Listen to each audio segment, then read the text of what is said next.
បាទជំរាបសួរទៅដល់ពុកម៉ែបងប្អូនទាំងអស់គ្នាសង្ឃឹមថាពុកម៉ែបងប្អូនទាំងអស់គ្នាបានសុខ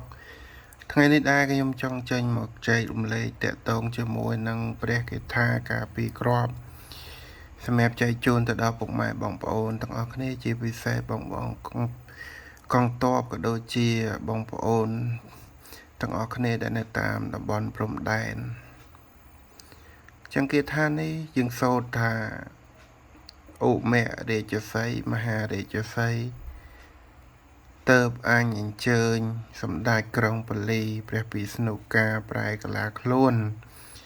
អង្គរួនព្រះធរណីសម្ដែងរទ្ធីដេជះអ្នកមៈអឧអធុធុមេ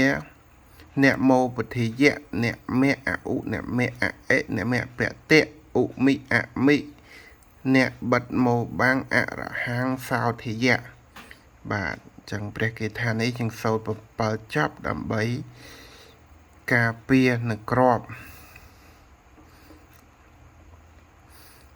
ចឹងព្រះគេថានេះដកស្រង់ចេញពីក្នុងក្បួនតម្រាតកតងជាមួយនឹងខាងការពារក្របការពាររំសេវអាវុធគ្រប់ប្រភេទ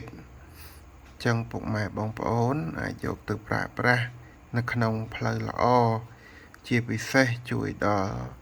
ប្រជាជនអ្នកស្លូតត្រង់នឹងការពីទឹកដីមាតុភូមិសូមឲ្យបានជោគបានជ័យមានសិរីសួស្តីមានតេជះឈ្នះអស់សត្រូវ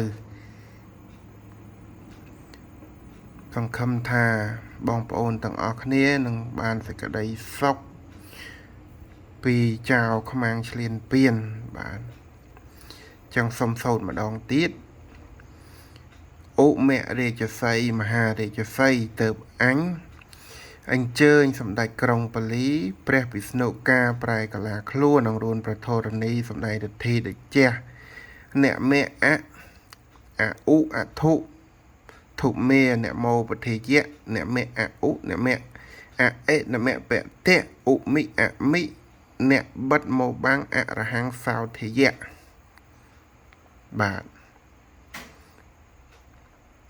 ថ្ងៃនេះមិនមានអ្វីច្រើនទេបាទសូមចែករំលែកនៅប្រគាថាមួយនេះជាប្រគាថាពិសេសសង្ឃឹមថាពុកម៉ែបងប្អូននឹងយកទៅប្រើប្រាស់ឲ្យបានសមប្រកបបាទកុំភ្លេចនឹកគុណទៅដល់វីរៈបរោះការពារទឹកដីជាពិសេសព្រះរស់ឪពុកម្ដាយរបស់យើងហើយលើកដៃដាក់លើក្បាលបណ្ណំទៅនឹកគុណហើយសូត្រប្រគាថានេះទៅ7ចប់នឹងបានសេចក្តីសុខហើយបាទ